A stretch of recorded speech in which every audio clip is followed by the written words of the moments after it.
Umabot na sa mahigit 70 mga modified mufflers o maiingay na tambutso ang nasabat ng mga kapulisan ng Rosales Police Station sa mga isinagawang checkpoint at oplansita na nagsimula noong December 16 hanggang sa kasalukuyan.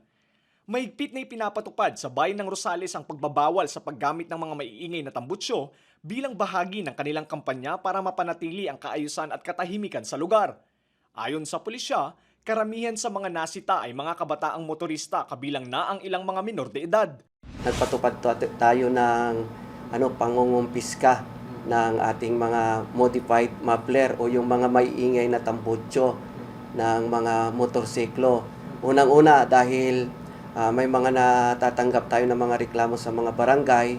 At the same time, may mga nadadaanan tayo dito sa mga main thoroughfare natin. So ang ginawa natin is binigyan natin ng action yon. So nangumpiska tayo in preparation na rin sa ating Kapaskuhan at sa pagsalubong ng bagong taon. Karamihan na nakukuha natin during oplansita and mobile patrolling natin. So kung yung mga pulis natin may nadadaanan ng mga maiingay na tambutso, yun na po, hindi na po natin sila binibigyan ng pagkakataon para makatakas. So hinuhuli po natin yan, pinapabaklas po natin sa kanila. At the same time, pinupunta natin dito sa sa police station po. Aprobado naman ng motoristang si Philip ang isinasagawang kampanya ng pulisya laban sa paggamit ng modified mufflers. Kasi bawal talaga ang muffler sa kalsada kasi maingay yan pag may mga nakaupo dito na matatanda or may natutulog na bata, ang lakas po ng tambutso nila. Kaya dapat lang na matanggal lahat yan. Para sa atin naman lahat yan Walang problema wala tayong problema kung matatanggal na yan, okay na sa atin yan.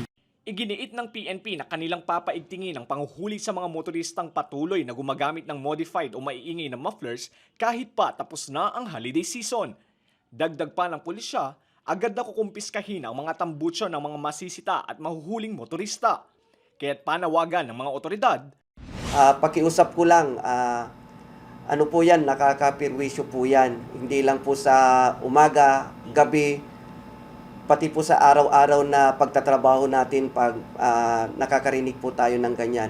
So kung kayo po ay mayroong ganyan na mga improvised muffler o maiingay na tambutso, ibalik nyo na lang po yun sa dati.